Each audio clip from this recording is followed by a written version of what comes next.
Hey everybody, welcome to INAV Fixed Wing Group Wing Talk. I'm your host, Steve Schlesinger. Today we got a really big show, so actually there's more stuff that got added in the last 5 minutes. So we have a huge surprise announcement that was just added. So let me go over the itinerary really quick. First and foremost, we're going to discuss the INAV glitch, something that we discovered in our group, and something that you definitely need to know about if you're flying INAV fixed wing, especially if you're going to the point where you're going out of range, you're going into failsafe. Then we're going to talk about Eagletree going out of business, the Vector's going away, and we have a surprise announcement. And then after that, our very own Marc Hoffman went to the other side and sold his soul and put Arudpilot on one of his planes, and he's come back to ask for forgiveness and permission from us, and maybe we'll let him, talk to us a bit. No, in all seriousness, we're not going to be harsh on Ardupilot. They're our buddies, a really great system. We have a lot to get to. Let me introduce all the people that are here, all the panelists. First and foremost, this is pretty much our main technical guy in the group. This is a guy based in Germany who is just really, I guess, memorized the entire INAV manual. He knows INAV intimately. The developers go to him for advice. That's how well he knows INAV. Really great guy, big help in the group, Mr. Marc Hoffman. Marc, how are you doing today? Yeah, hi Steve. I'm doing great, and thanks for this introduction. Yeah, let's have a great show today.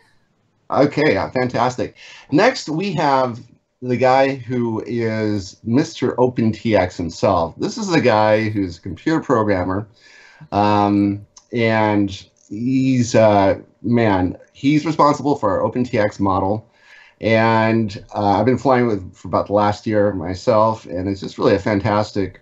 I mean, I live off this thing. It's fantastic. It's the only model I need until now, and he is a long-haired guy from England, but he's at one point he opened up for Alice Cooper, him and his band, and now he's opening for us. So that's how low his career has sunk. Mr. Darren Lyons.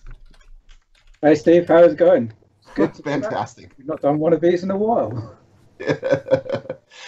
And last, we just got someone that's eye candy for the chicks. I'm sorry, this is a young guy that all the chicks go crazy for, and we have him in the group, and he does say stuff that's really kind of interesting. And besides being brilliant, and he was a guy so brilliant that he was in college, and the private sector said, "No, you're too valuable. We don't need you wasting your time in college. Come to us." So we're lucky to have him as a panelist as well, and he's full of insight and always fascinating. Luke, how you doing today? I'm doing good. Again, thanks for the introduction. Fantastic. Okay, so first and foremost, let's get to the INAV glitch, and I can pretty much set up the whole scenario because if it happens to you, you know exactly what it's like. For me, what happened was I was out flying one day, and I was flying at one of my favorite spots, and I said, I'm going to take it out a little bit further. It was one of my favorite spots is a golf course. I'm going to take it out even further. So I'm like flying well past the golf course, and I said, okay, I'm going to turn the plane around now, and when I turn it around, I'm not going to get video because I was not using great antennas at the time. So this is about a year ago. And so I turned around, and everything went static. And then all of a sudden, the static started clearing up like it normally does. And I saw that the screen said I was disarmed and I was ready to land. And I'm up about 200 meters up, and I'm completely freaked out at this point. And the plane ended up crashing on the golf course, and about a week later, they fell out of the tree, and the guys in the groundskeeper gave it back to me. But I saw it, and I'm like, I did something wrong. I'm too embarrassed to say anything about it. And then it happened again, like maybe 6 months ago, and I mentioned it to Luke, and Luke's like, that's really weird. Let me see it next time you get that. And sure enough, I got a video, and I got a log file, and I showed it to Luke. Luke looked at it and said, yeah, I don't know what's going on. And then about 2 months ago, no, maybe about a month ago, we had a guy from Russia in the group who documented the exact same thing. And I'm like, wait a minute, this is not me. I thought it was me doing something stupid, but other people are experiencing this problem too. So I showed it to Marc Hoffman, and Marc, take it from there. He's on mute right now. Yeah, sorry, I was muted. Yeah, it was a really strange thing. I looked at the video, and first it's just looked like Steve accidentally bumped the arm switch, and even when previous pilots in the group reported they have disarmed mid-flight, and we looked at the DVR, it always said disarmed by switch.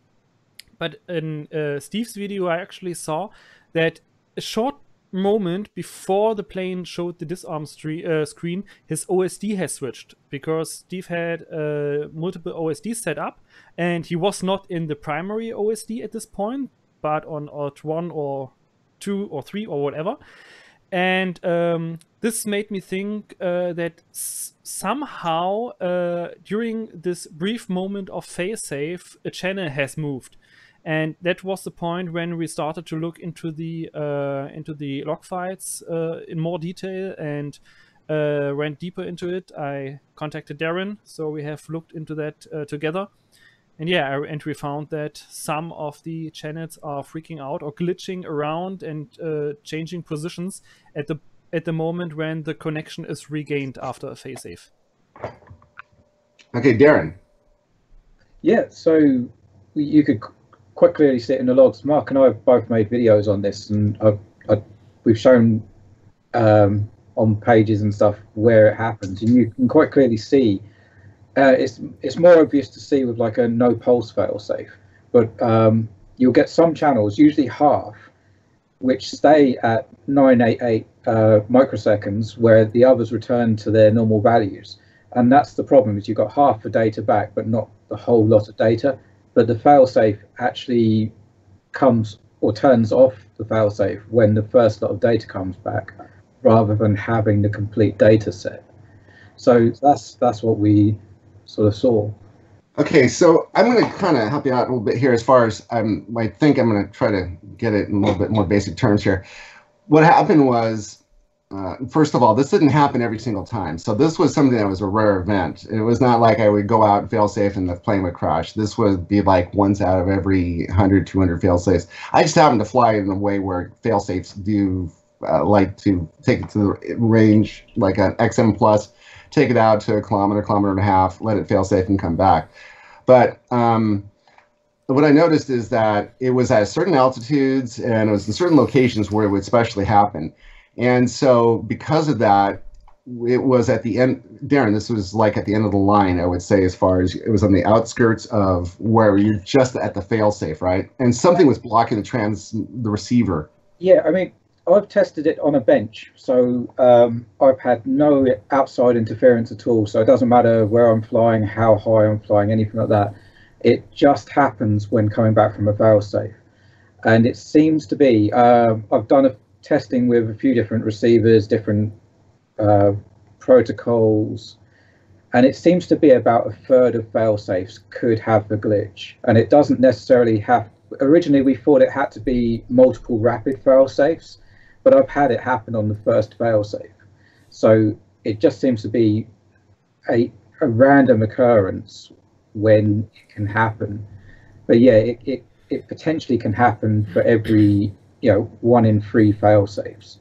Okay, and this is with an FrSky receiver? This is with any FrSky receiver. So I've tested on ACCST version 1, ACCST version 2, R9, and Access, and they all do it. FrSky have got all the data and are actually working on stuff as we speak. So they're looking for a solution, but also Mark was in discussion with the INAV developers, so they're going to have something in 2.6 to... Okay, so Mark, as far as, sorry Darren, as far as this is concerned, are we looking at a situation, like how long is this, it's a glitch? As I understand it, this is not like a problem with INAV, it's not a problem with FrSky, it's a problem that they have communicating with each other, and they kind of like, for a brief moment, they're dropping the ball. And what happens is that for a brief moment, your flight controller says, okay, I'm ready for information from the radio now. And the radio is putting out no pulses, and so everything's set to 0 or below 0. What was it? What's the number, 988 or? Okay, Darren's giving me a thumbs up. It's 988. So everything's set to 988. And how long is this we're talking about in a period of time is this? What the existed? Well, as far as we know, it's at least the 2 last ACC ST V1 versions of R9, maybe even older. So the oldest setup we have we got reports from was with INAV 2.2, I think, and with a pretty old ACC ST version that was never updated before. So I would say at least 2 or 3 years now. I'm actually talking about the amount of time. It's like 20 milliseconds or 60 milliseconds is this the handoff. On average, it's 80 milliseconds, but 80. it can vary. I've had a receiver where it's been 10, and the same type of receiver has also been 20, but every other receiver I've tested has been 80. So it is a very, very short amount of time, but it's, you know, it's still getting caught up with a bug, which is the problem. So 80 milliseconds is 100 milliseconds is 1/10 of a second. Then so it's less than 1/10 of a second is what we're talking about. Okay, yeah, that's the problem, and this has been going on for quite a long time. We go back to like the issues with INAV. People have been reporting this issue for years, as I understand it. Something fail-safes happening, disarming in flight. Yeah. So Sometimes people just said, okay, maybe a bug in INAV, or maybe the plane did something wrong, or the radio did something wrong, whatever. And so no one really has looked into that. And I mean, flying into Failsafe with a flight controller usually only happens to long-range pilots, I would say, in most cases. And for quad pilots, it doesn't matter anyway, because quads are just set up to drop when they fail safe. So yeah, crossfire is not affected, and most long-range pilots use crossfire these days. So I think these are all reasons why it barely was visible in the past. But now that even the communities grew so fast, we have more cases of that. So we got some attention. Okay, I'm going to ask Darren about FrSky, about what they're doing about it, and I'll ask Mark about INAV, what they're doing about it, and I'll ask for Luke's opinions as to what he thinks about all this. So, Darren, what's going on with FrSky? Are they? You said they're in contact with them and they're looking into this. Yeah, so I've given the FrSky a report of what's happening, a test procedure, so they can test it themselves. I'm sure they have much more advanced tools in-house to actually test this sort of thing. But they've got examples of what happens with the glitch. And basically, yeah, their R&D and development teams are looking into it right now. I've heard back that the next version of Access, they believe, will have a fix for it, but I've not heard back about ACCST yet. But it is looking positive. They are actually doing work on it to get it resolved. But as Mark said, I think this bug just hasn't really been picked up because this is still a fairly new thing we're doing, flying with flight controllers. Yep. On a standard receiver, this bug probably still existed because, you know, it's on the first version of ACCST. It's got, I don't know about the D8 stuff, but it's certainly the D16 stuff. This bug's existed. So with a standard receiver, you probably wouldn't even notice it. Maybe you get a slight twitch in the servo and then everything will be fine. But it's now that we're using flight controllers and we're pushing the limits that we're really noticing stuff like this. But I think it's good that they're actually working on it and looking to progress and make their products better. So. Okay, Mark, what's up with INAV? Yeah, I have spoken to 2 of the INAV developers, mainly to one specific person. And he also looked into the logs we found with the T-thread logging. You can do that via USB directly on the flight controller by logging raw data to your PC, because that's the only way where you can watch all of the channels in real time, of the RC channels. And he looked into that, and he said, yeah, that should be possible to make some kind of workaround, like waiting for some time after the Failsafe before accepting any channel values. I'm not sure about what they will exactly do, because another developer also worked on some of FrSky channel handling issues. These changes might also fix our issue with the Failsafe glitch, but really see. We know the fix will come with INAV 2.6, and of course we will test that as soon as the first release candidate is available. Maybe Darren, we can also test with our test build I sent you today. We will talk about that also later. And yeah, let's hope that at least one of both sides will find a solution as fast as possible. But because INAV 2.6 is still a few weeks ahead, and I don't think it doesn't look like they will make an a hotfix update for that. So no 2.53 then is what you're saying.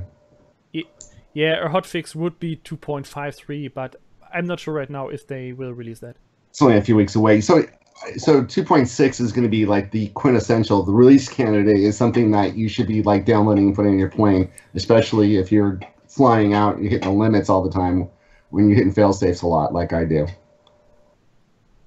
Yeah, that's a point. So just keep in mind, watch at your RSSI. We also have some workarounds Darren has put on the website where you can avoid at least the disarm, but it will still cause channel glitching.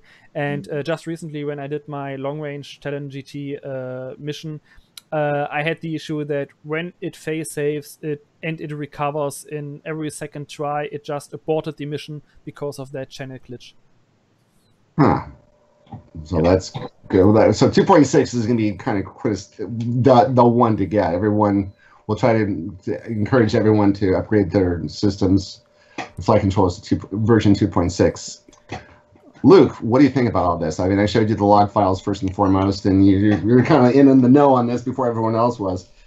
Yeah, I mean, as I think I said on the group, I was a bit disappointed that I didn't realise what was going on. I think I was a bit too focused on your particular situation, because I remember at the time you said about you might have thought it was where you were going, and it might have been interference causing the channels to go to a certain value or something along those lines. And also there was... I think I focused quite a lot on it being an XM+. But other than that, from looking at your logs, I was able to see that it was something to do with one of the channels going down, or your ARM channel going down for a few frames. But yeah, I just couldn't really work out why that was. It would have been ideal if I'd shared that with Mark, because apparently with that information he would have known exactly what was going on. So yeah. But the other thing I was a bit surprised about is just how infrequently it's been happening. Because from what Darren's found, it should be happening quite a lot. But apart from your case, or your few cases, the guy recently, I haven't heard of any disarm in flight problems with INAV for, well, probably since like 1.9 or something. So, yeah. Interesting. Yeah, well, we're pushing the limits when it comes to, as Darren was saying, as with RC, we're doing things, especially, I mean, most people who fly with 900 megahertz are not pushing it to the very extreme where they hit a fail-safe. I'm just the guy who flies with an XM+, likes to go out to a certain distance, see how much further I can go. Oops, I'm in fail-safe, plane's coming back. And that's how it ended up happening. One thing I will say, though, is like I've been watching the RSSI values, have not crashed recently, but I did notice that at one point, I was watching Autotune came up, just like it flagged up, and like, whoa, that's weird. Where did that come from? And then after about 3 seconds, it went away. So, Mark, you had something to say? Yeah, I think the point with the disarm that it just happens pretty rarely, but in our test setups we see the glitch. I mean, one time on 3 tries or so. I think the main point is the channel order in the package. So mostly it's a specific set of channels that glitches, and only sometimes the other half is glitching. And if you I have, see. and as most people have the arming channel on channel 5 or 6, it's in the second group where it does just happen occasionally. So is it by any chance it happens on channels 9 to 16 much more frequently than channels 1 to 8? I think yes. Yeah, I guess that would make sense. I guess they'd say that 9 to 16 are more likely to be for ancillary things, whereas 1 to 8 are more likely to be for flight controls, maybe. I'm not sure if the channels are not split by half at channel between 8 and 9, but they are in two groups basically. So it looks like FrSky sends two packages, and each packet has one half of the channels. But what channel is in what package changes over time, or is I see. Okay. I'm not sure how the exact order is, but it seems like channel 5 or channel 6 are rarely glitching, or less often glitching than some other channels. Okay. The other thing was, I think one of the reasons I never noticed it is because I've done a lot of failsafe testing with R9 at 10 milliwatts, and I've never had any issue like this. I think Darren said something about if you have INAV set up so that it's armed between 988 and 1500 or whatever, rather than the other way around, you'd never have this issue because it'll always, even if you have this issue, it'll stay armed rather than disarming. So that is, if that is true, then that's an easy fix until 2.6 comes out. Yeah, I also have the kill switch disabled on my INAV or on all planes. So as long as my throttle is up, I can't disarm anyway. So that might be a reason why I never saw it before. Oh yeah, actually I have that as well. So yeah, I wouldn't have noticed it there as well. Yeah. So Darren? I was just going to say, yeah, if it glitches, it basically puts the channel at 988. So if your arming switch covers the 988 microseconds, then you won't notice it.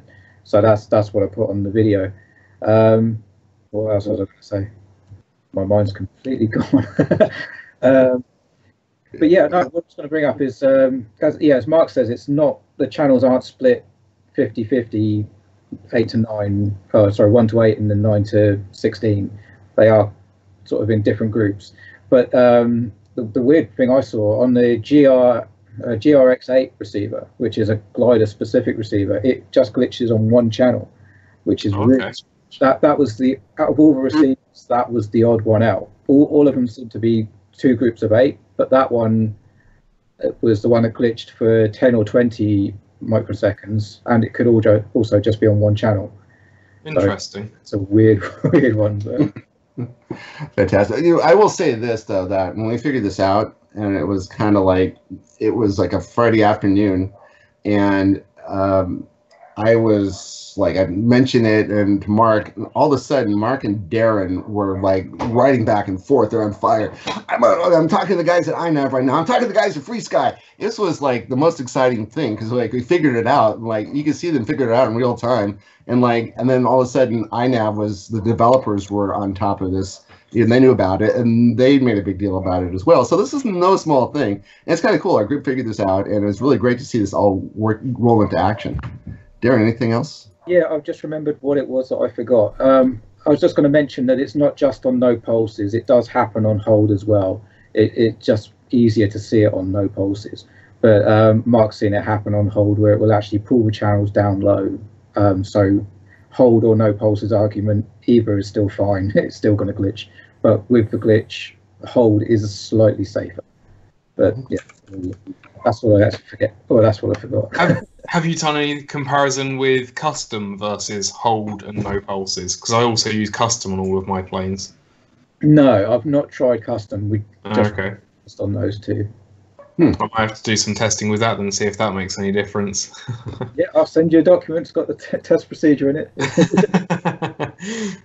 Sounds good. Okay, so anything else about this?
Guys, wait a second. It seems like the audio is not working at the moment.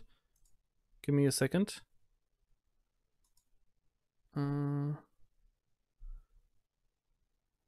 Interesting. Okay, wait a second.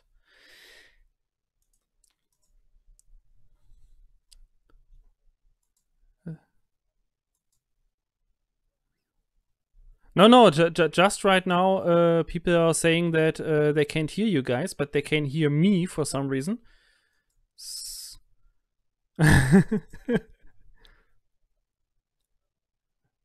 Yeah, no, they only hear me. I see that the bar is not rising for some reason. I can hear you, but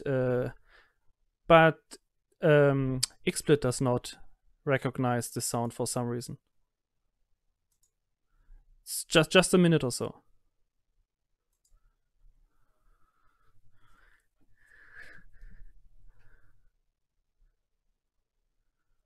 Yeah. Okay.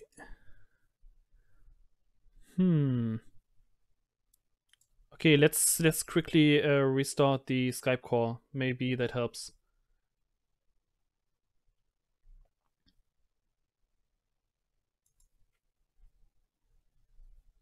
Sorry guys for the issue.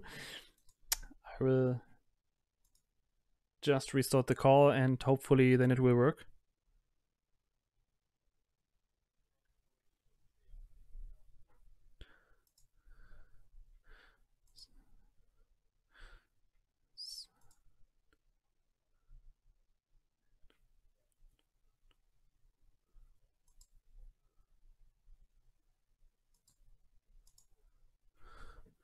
Okay, wait a second. Guys, can you hear us again?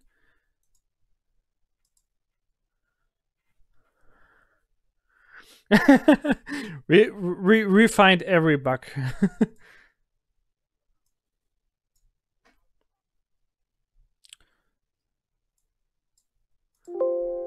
Ugh, come on.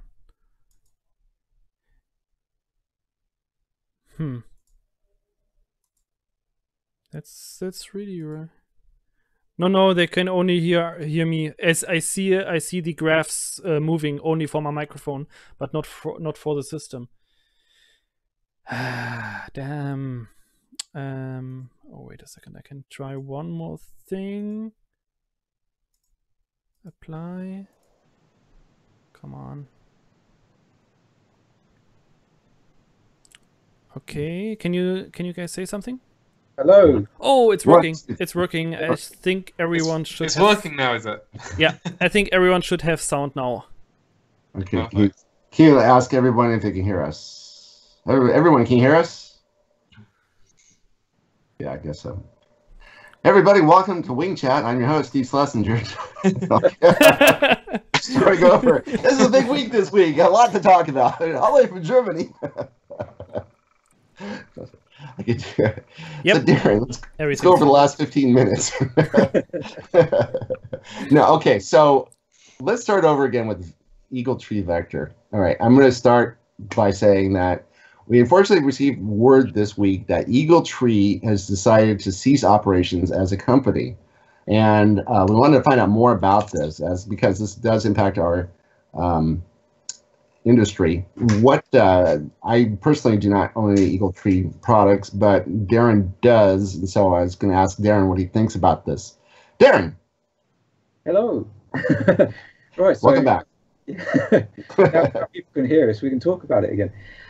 Yeah. So I'm not overly experienced with Eagletree Vector. I've got 4 of them, but I've only flown with them 2 or 3 times. I really like the ISD. I like the fact that it's vector-based, so it's not just characters. But I think with INAV, we'll start getting that with the pixel-based OSDs soon, so that there'll be a big close up there. But my personal experience is that they can have just as many issues as potentially INAV can have. But a lot of people put them on a platter, but from what I've seen and what I've seen with my friends, it's not always the case.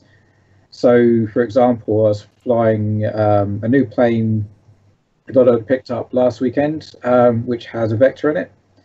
And it's a Ranger 2000, nice plane.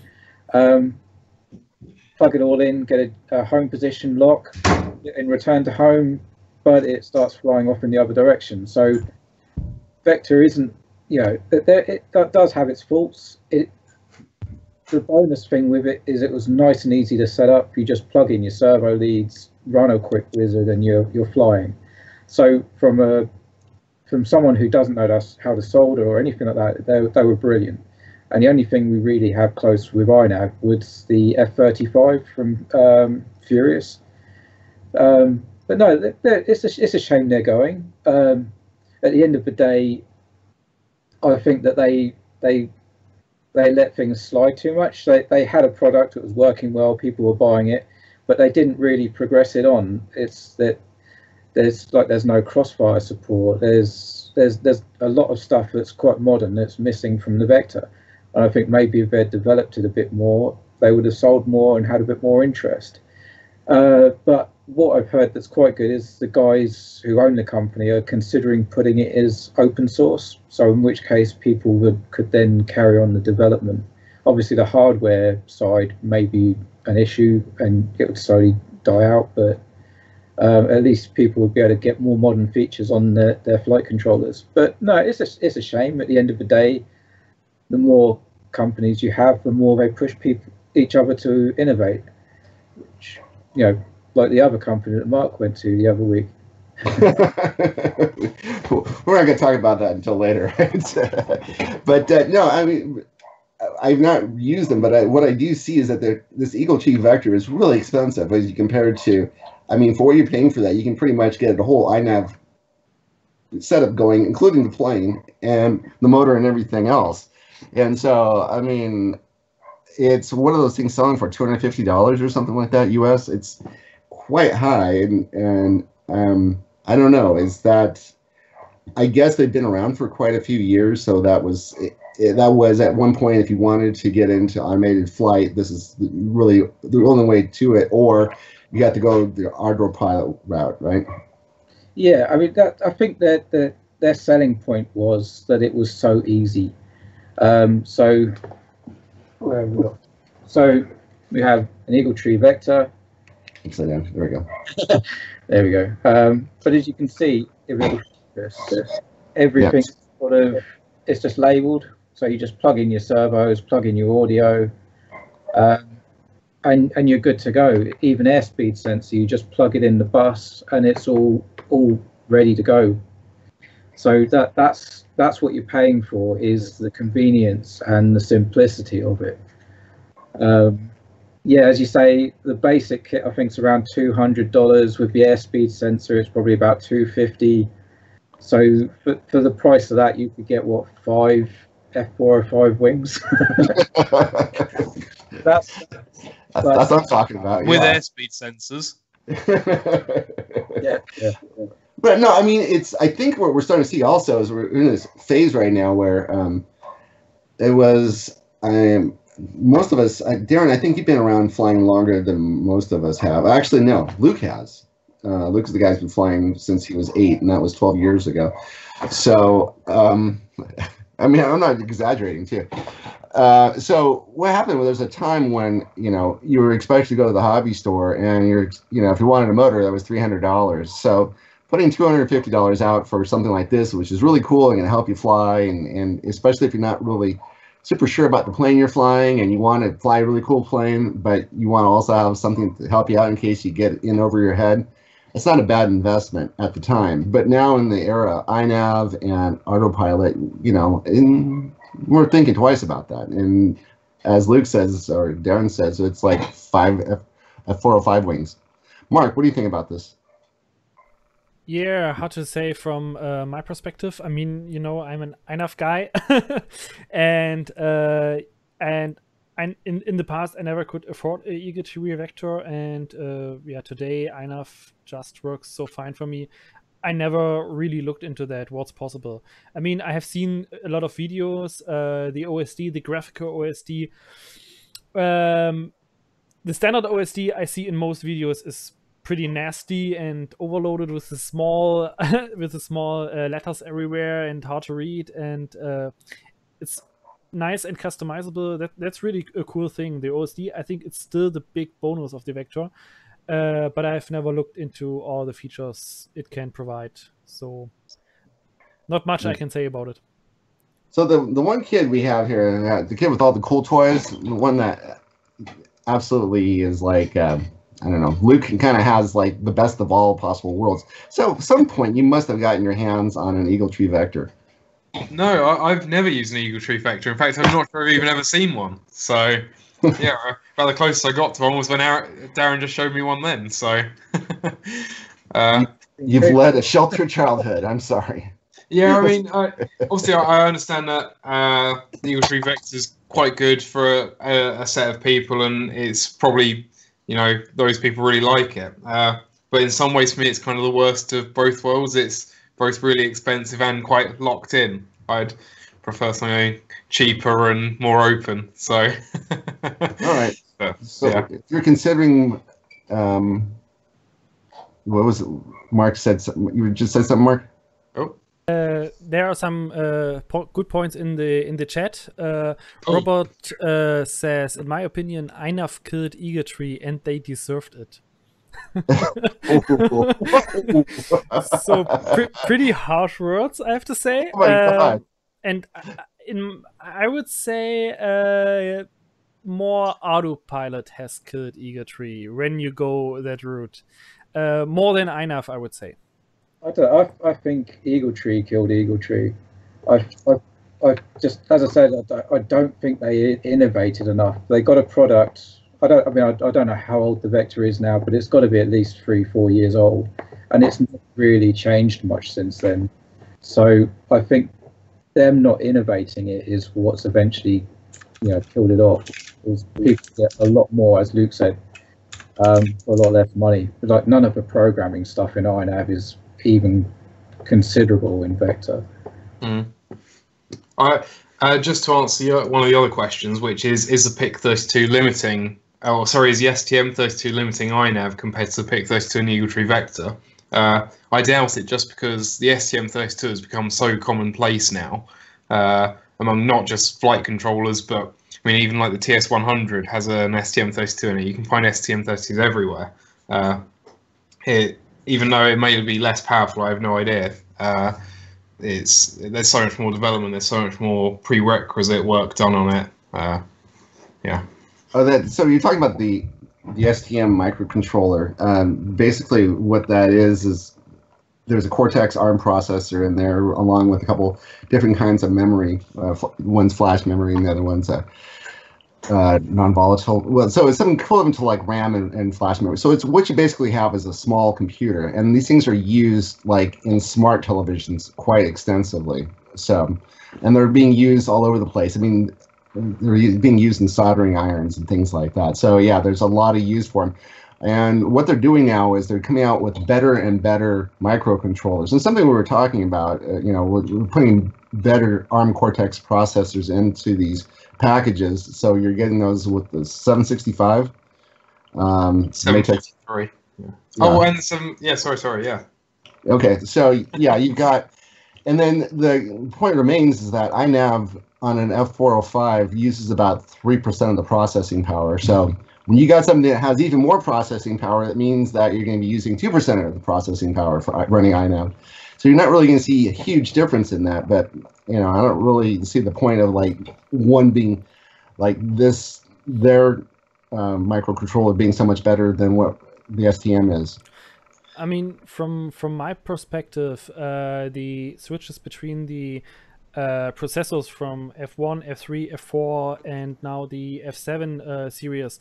On F1 and F3, we were really limited by the processing power itself, not only by memory, that also comes on top of it, of course, but mainly on the processing power. So with an F3 processor, even with Betaflight, with much less features, you can already completely oversaturate the processor with just a 2 kHz update rate. The F4 with the coprocessor element that's in there with the raw calculation power. I think 78 megahertz. No, 78 is the F3, I think, and 168 is the F4, if I remember correctly. On INAV, for example, we use only a 1 kilohertz update rate, and usually you could even fly a plane without any difference on 250 hertz, so you can even quarter down that performance you need. I think the biggest concern in the future will be really the storage space, memory and flash memory for the code and the RAM. And at the moment, after I finally compiled my first INAV version ever, I saw that the flash memory on an F4 or 5 is right now at 28 or 30% usage, and the working memory is at 64% or so. So there's still a lot of headroom even on F4 processors for future developments.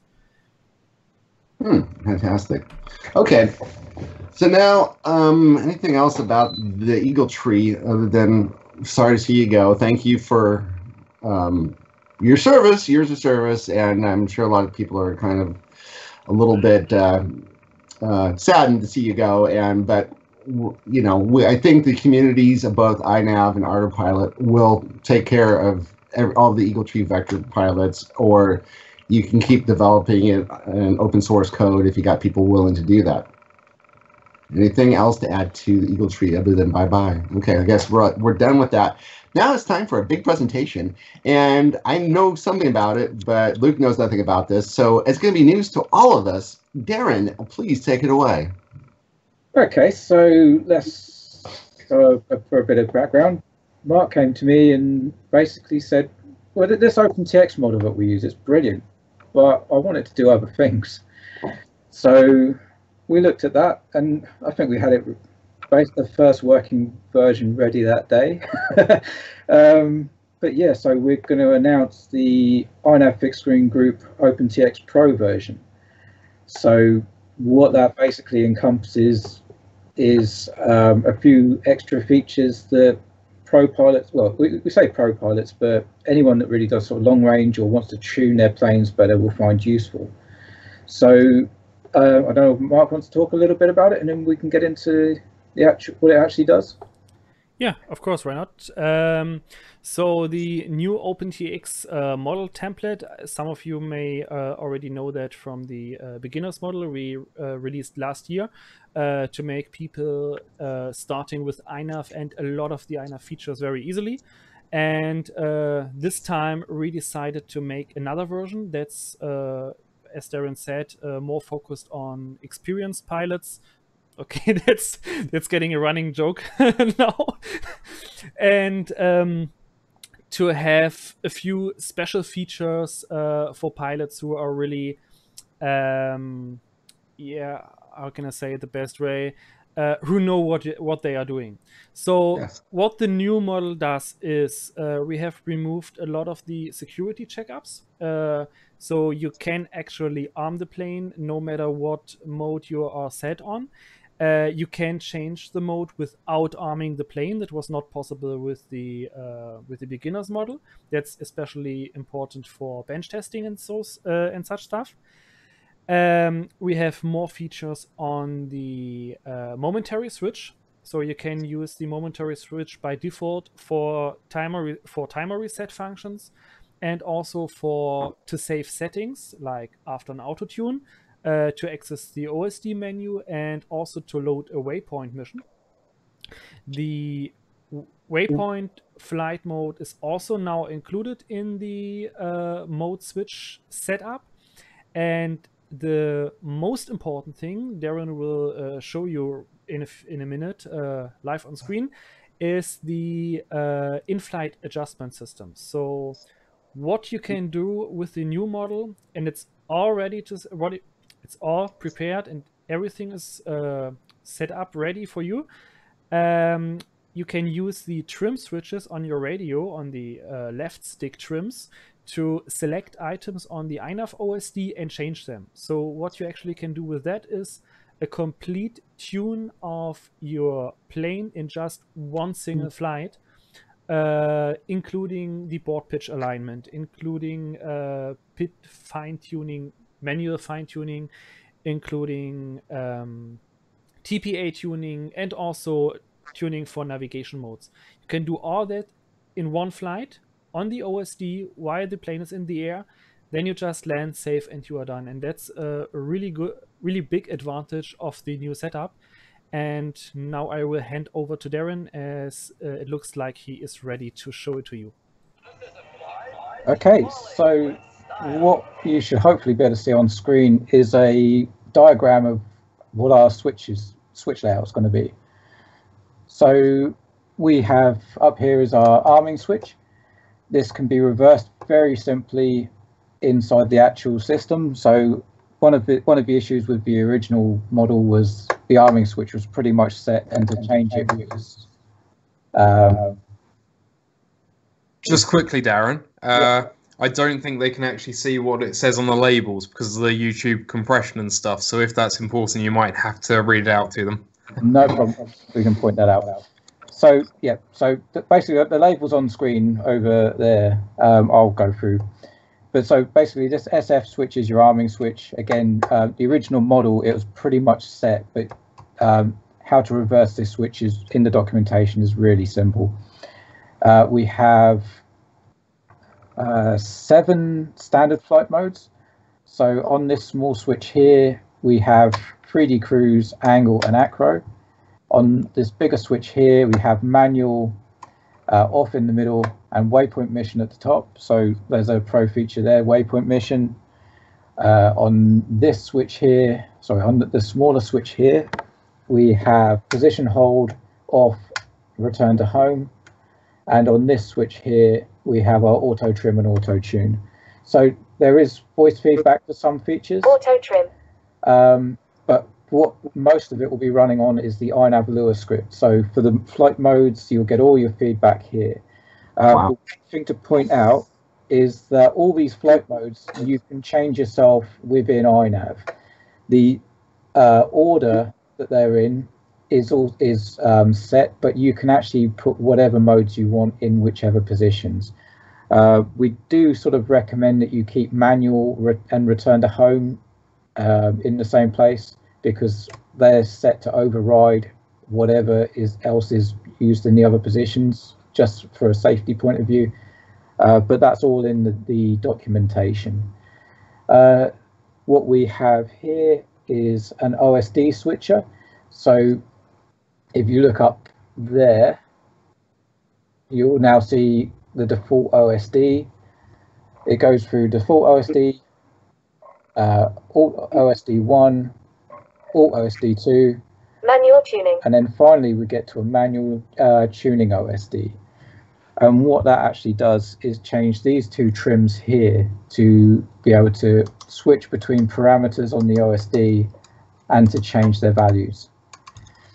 So what we've done is when you're in this mode and you're actually changing values, like you can see the roll P is flashing right now. Auto trim and auto tune won't work. Auto tuning cannot be used in the manual tuning mode. So you get a warning about that. But if you disable it, you can Auto trim. you can do auto trim and auto tune, and you can watch your PIDs change on this screen, because it seems silly to duplicate that. But what Mark can do now is take you through this screen, and we can give you a brief demonstration. One thing to note, this is on INAV 2.6. There is a 2.5 version, but what we're showing you now is on 2.6 for some reasons that Mark will explain. Yeah, so INAV 2.6 will have some changes in there to allow us to use more adjustments than 12. In INAV 2.5, you are able to select one of 12 different slots to make in-flight adjustments. And on our request, the developers will change that up to 20. And also in INAV 2.6, there will be a bug fix that refused to, or that didn't allow us before to change the feed forward value. You can see up there in the OSD the 50. we were not able to change them in INAV 2.5, and that needs a fix that will be implemented in 2.6. And as you can see, if Darren uses the trim switches on the left radio stick, you use the up and down switch, like he does now, to switch between the different items. And then you can, if one item is selected, you can use the yaw trim switch to actually change the values in flight. And that's really handy if you do that in flight, because then you can, after every change, you can directly check how the plane behaves differently, what it actually does, what each value does to your flight behavior, and you can check that in real time. And you don't need to land every time, change the value, launch again, try again. For example, if you change the P or I values on roll, pitch, or yaw, this has influence of on your stabilization. And the problem here is, if you land, if you change the value, if you launch again, the wind could have changed, for example, and then you don't know if it's just calmer or if you have a better tune right now. And we have carefully selected all the values you see in the OSD, like the PI and FF values for roll, pitch, and yaw. We have the cruise throttle, the pitch to throttle ratio, the board pitch alignment. These three values are really important. I explained in a previous video on my channel, and maybe you can look that up later. This is really important to have autonomous flight modes running correctly, and especially position hold or return to home, so the plane can keep altitude very stable. Then we have the zero throttle down pitch value. That's the next one.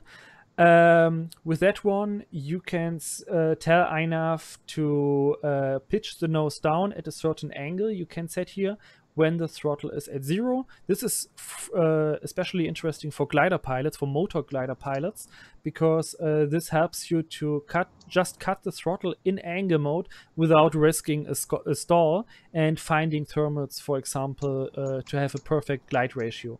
So it's also very helpful to tune that value precisely, especially for gliders. The next thing you can tune here is the TPA and TPA breakpoint value. With this INAV 2.6 beta build, there's a bug, so it's not shown correctly here in the OSD, and you actually cannot change it yet, but this will be fixed in the final version. And you can tune the level P value. That's the value that says INAV how aggressive it should level out the plane or keep the plane level in angle mode, in horizon mode, and in autonomous modes. And you have the position XY pit controller.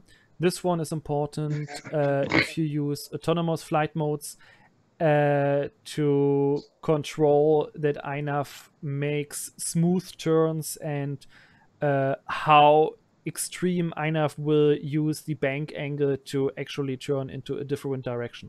So this is very important for navigation modes. Yeah, and that's mainly the complete setup. At the moment, we have one last slot left you can use for your own, like setting up different VTX power levels or whatever you want to tune in flight. And of course, you can change that template later very easily if you want to. Yeah, just one thing I'd like to bring up is the board pitch alignment. If you've rotated your flight controller 90 or 270 degrees, you'll just need to swap that over to the board roll alignment, because that will be what adjusts your pitch in flight. So the only other thing to do is, once you've done all these adjustments, what you need to do is then land the plane and save them. So what we've done is we've made that really simple. You just land, disarm, and then we have this multifunction momentary switch at the back. So if I just hold it down, you'll hear what it can do. Timer reset.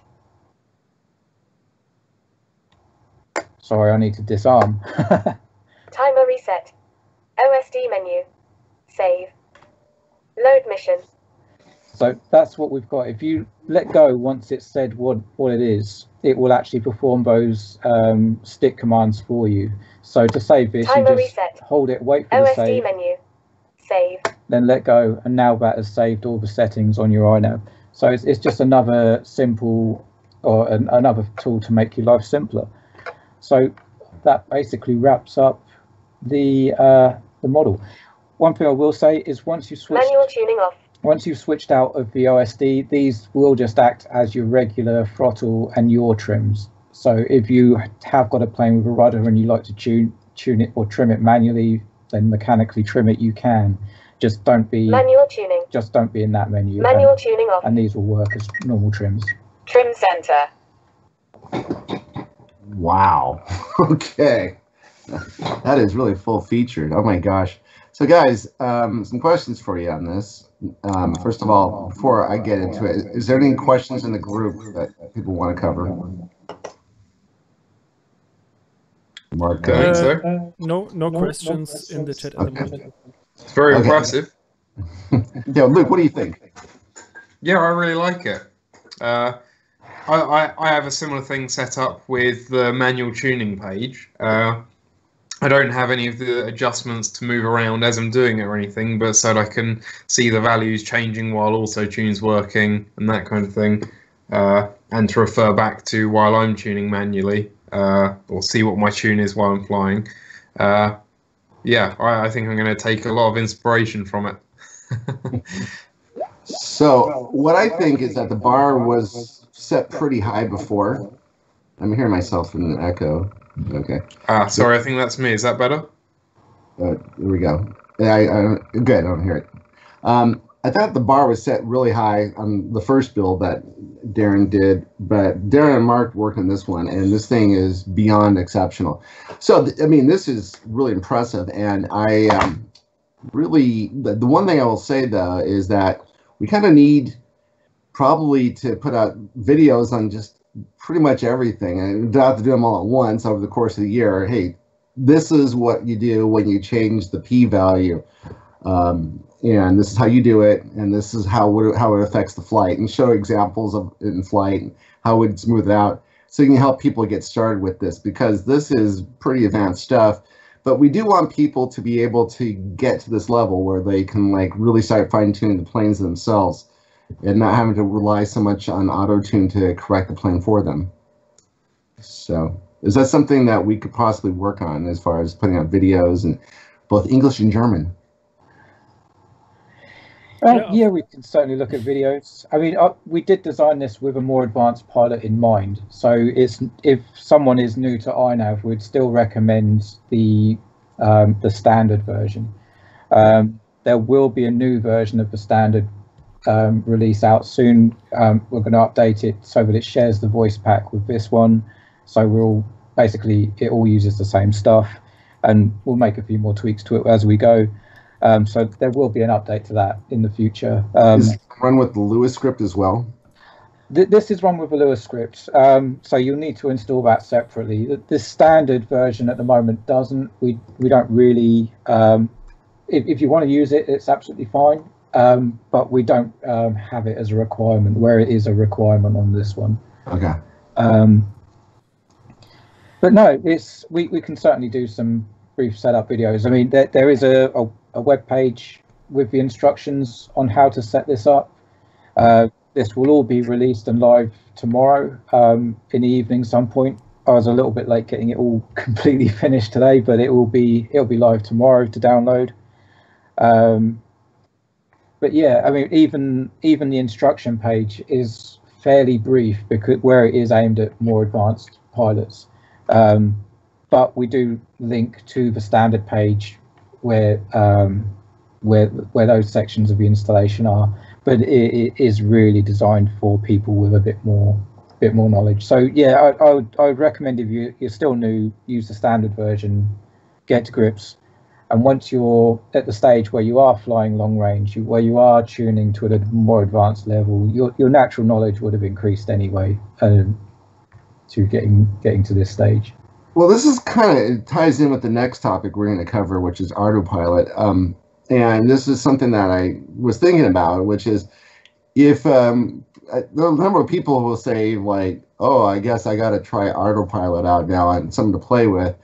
So the amount of time you're going to take to figure out Ardupilot, I'm not saying you shouldn't do it. If that's the direction you want to go for it. But if, you know, the one thing I would say about INAV is like, here's some cool new features where you can really customize your plane, and you're going to have to probably learn a little bit more.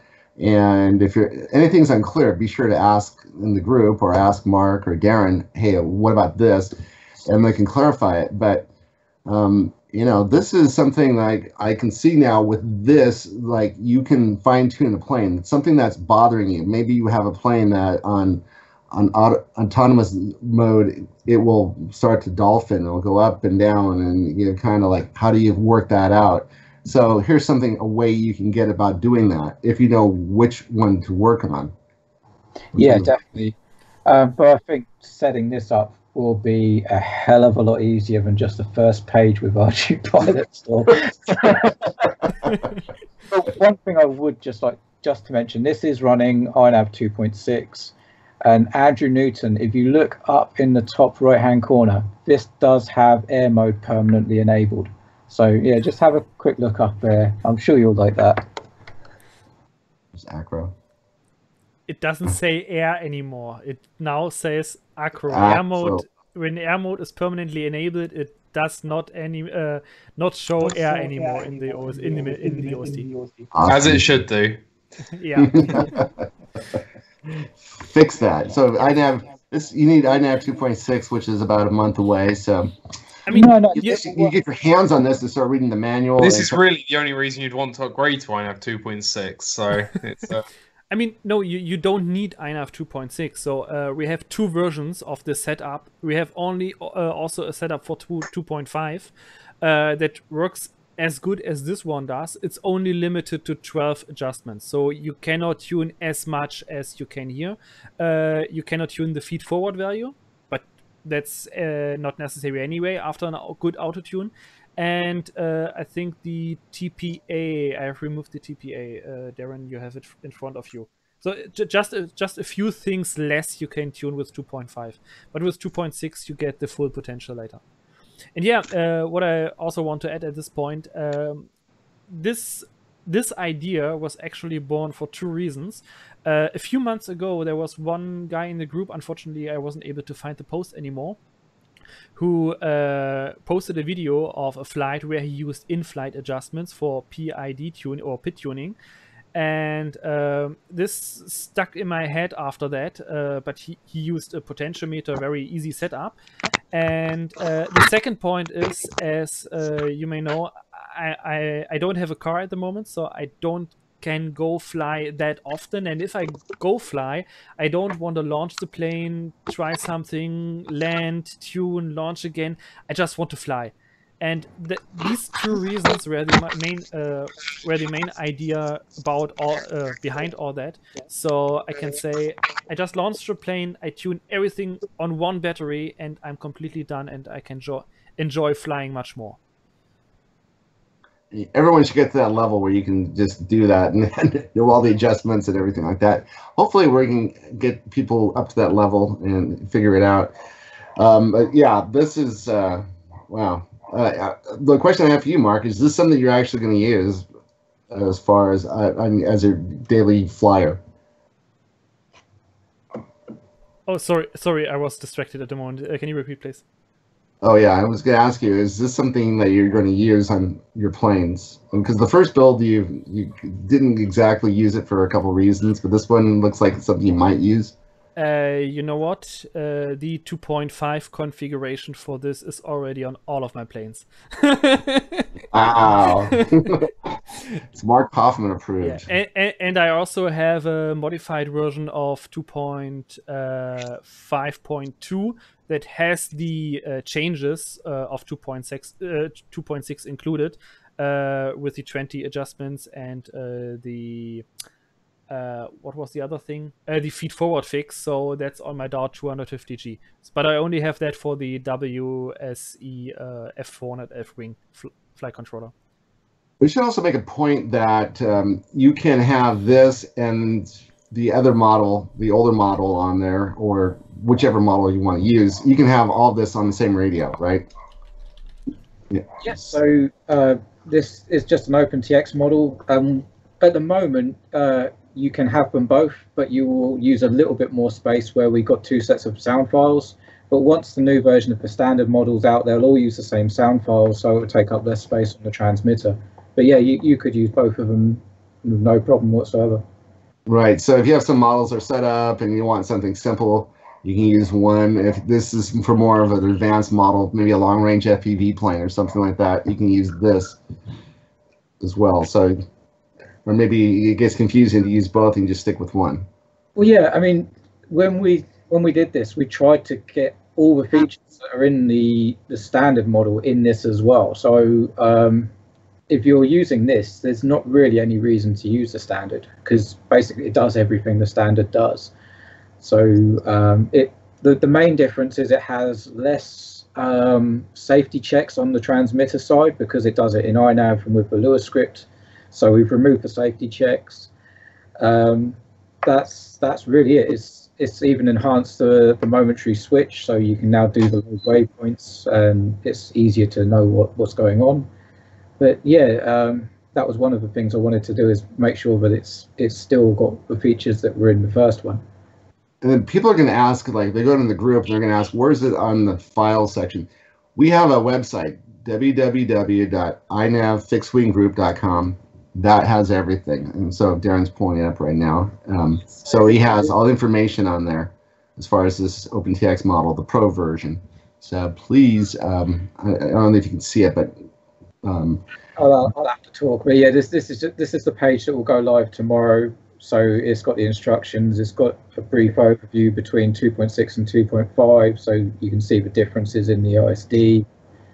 It's got the switch layout, the flight modes, and more importantly, the order that the modes are in. So if you do change them, just as I say, keep those two at least the same. And then this is the fallback order that it goes through. So position hold overrides mission, but mission overrides these three. So there's the multifunction momentary switches, and the code for setting up the Lua script, and also the CLI for 2.5 and 2.6 is all on here. Wow, checking all that out. Beautiful. Beautiful job, Darren. Really, that looks fantastic. I'm looking at it. So I will say two things. You need to follow Darren and Marc, and on the website there's actually links to their YouTube channels. And so we don't have a lot of time, but we'll let them tease each one. They both have worked on a video project that they would like to tell you about. Darren, what is your video project that you just released?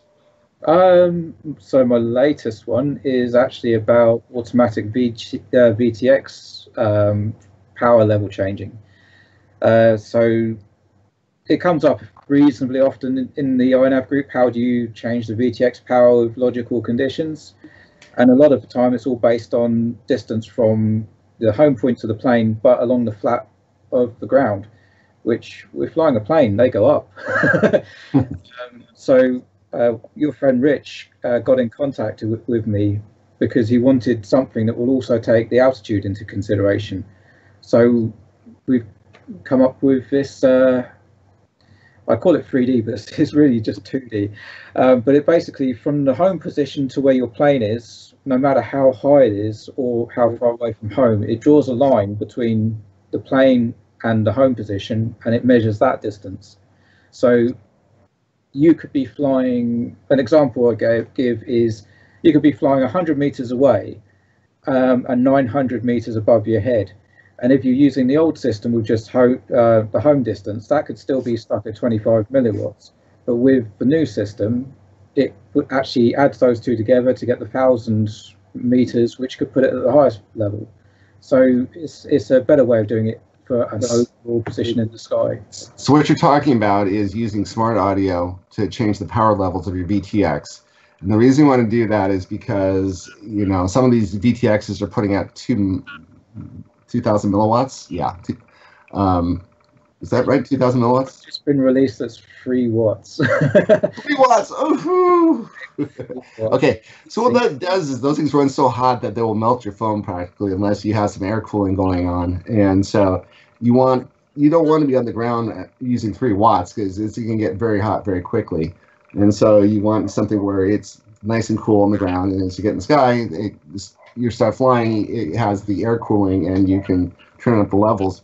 But you don't really need 3 watts if you're only like 100 meters away. But when you're 10 kilometers away, you probably want that. So that's why the power, it's using logical conditions. You're figuring out how do you, when you get to this point right here, switch that from 25 to 50, and this one go to 200, this one go to 600, this one go to 1,000 or whatever you're working on. And is there a limited number? Is it only 4 levels, or is it more than that? In INAV, there's 5 levels. In this, I think most BTXs are just 4 levels. So this has been done at 4 levels, but it'll be simple to add a 5th level in. It'd just be an extra 2 lines of, 2 extra logic conditions, 1 extra global function. So it could be done very easily. But yeah, I mean, it's mainly for, I mean, Marc uses it on some of his planes, and it's to conserve power more than anything. I mean, the heat buildup is an issue, but if you're just worried about that, there's the simple thing with keeping it in the lowest level until you arm, and then your arm throw it, and it goes up to the highest level. But this one, the idea is to actually manage the power level and just kick it up to the next level when you need it. So it minimizes drain from the battery, so you get longer flight times, which, say you're flying something like a Dart 250, it's a small plane, you can only fit so much battery in it, you want to conserve as much energy as you can. So that's part of the concept. But yeah, it works really well. That Rich sent me a video of it working, and it works really well. So there's part of that video in my video, and we freeze frame it, feet to meters, and then just to show it working. But it does work really well. So these logical conditions are pretty new to INAV. That was, I think, 2.5 it came out with that. 2.4 was with the first logic conditions, and since 2.5 we have the graphical user interface in the configurator, and with 2.6 it will even get more features to use with. Wow. And yeah, and the power level saving, that's a really good point. As you already said, with the Dart 250G, I have a 600 milliwatts VTX in mine, and at full power it pulls around 0.6 to 0.65 amps. That's a third of the whole plane power in cruise if I go full power on the VTX. So just keeping it as low as possible for as long as possible saves me about 30% of battery power during the first kilometers. Wow, that's good to know. Okay, Marc, you have a video you put out. It's everyone study up on your high school German because you'll be needing it. Yeah, actually, there's no video yet on my channel. And what I want to say is I flew this plane, and that's all I want to tell you. No, just kidding. Yeah, I tried Arudpilot. The first time, let me start about 2 years ago when I lost my first AR ring. Look, we have an echo at the moment. When I lost my first AR ring, I ordered a new flight controller and all that stuff, and I tried to set up Arudpilot. I just wanted to try it with my next build, but I gave up after a few hours because the configurator back then was just a nightmare. Now I decided I want to see the difference. We have so many people in the group that also fly Arudpilot. Sometimes we get into discussions if it's better or not, and all these topics. And I decided, okay, I give it a try now. I find someone who may help me, or can guide me to a good video, a good explanation how it has to be set up. And I did it. It worked. I followed a very basic guide from Bonafide Pirate, I think was the video I used for. And also 2 people in the group helped me with some questions I had. I was skeptical because the aileron throw was massive. I was so overwhelmed by this configurator that I thought there must be something more I have to set up, because it was only 4 or 5 things I have to set up. My GPS, the receiver, the mixer, the modes, and what was it? And the OSD, and that was all I have set up here. Yeah, I went out to the field on last Tuesday. I threw it and it flew. Nothing bad happened. It was in the air. The first launch was a failed launch because of my thrower was a little bit too weak. It's my long range setup, and it needs a good throw to get in the air with very little power. Yeah, I did the auto tune, and I have to say I have a very mixed feeling. I was impressed after the auto tune how well it flew. It was really completely locked in, and I also have a video on my PC. So let me just share my screen for you guys, and of course also in the live stream. So this was the first successful launch. It was in acro mode accidentally. I initially planned to launch in fly-by-wire A with pitch back. But yeah, it launched fine. It was a bit wobbly, like an untuned INAV plane, like I expected it to be. And after a while, I did some auto-tune, like all the manuals or the guides say, and that worked out pretty well. So at the end, I had a plane that was able to very precisely loiter on spot. It was able to return to home, and it was also able to fly some acrobatics. And yes, that really impressed me how easy it was after the complicated setup to get the plane in the air, to get it tuned, to get it fly well. That's definitely superior to INAV, I have to say. But as I said, it's a mixed feeling at the end, because how can I explain that the best way? The way Arudpilot flies the plane is always feeling like a video game. It's the best description I can give. So as you can see here in acro mode, it's very locked in, but it's so precise I don't feel the plane anymore. That's the biggest thing. That's what I don't like about how Arduplane flies. Yes. In INAV, you have the feed forward value. That's still a manual component of flying, so you still feel the plane. You feel when it starts to go too slow before it stalls. You feel if it's really windy and all that stuff, or if it starts to flatter around. With Arudpilot, you lose this feeling. That's the thing I don't like.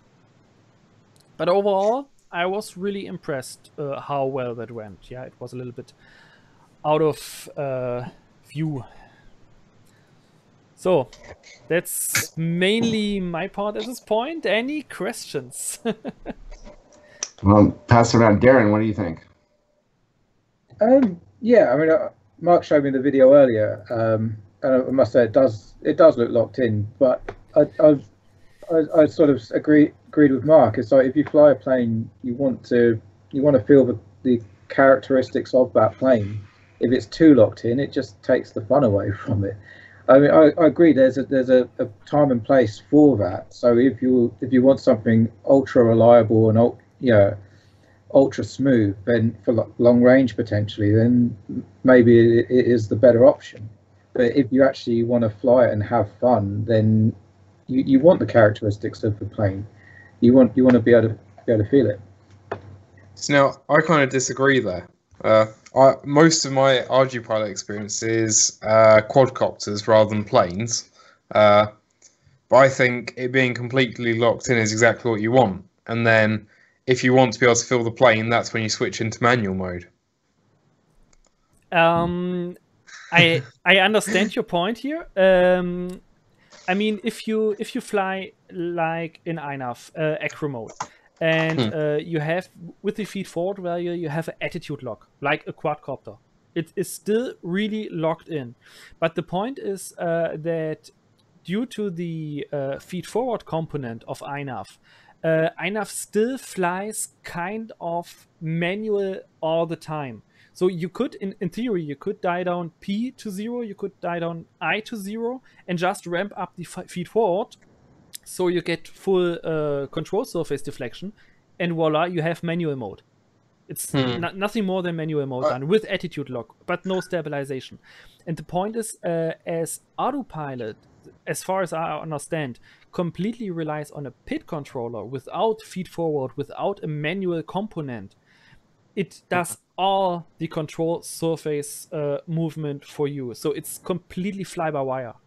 It does, but I don't believe that's the issue. Because even before INAV had a feed-forward term, back in the 1.9 days or whatever, it still felt much more loose than Ardupilot did. INAV, for whatever reason, was always much less locked in and that kind of thing in stabilized modes.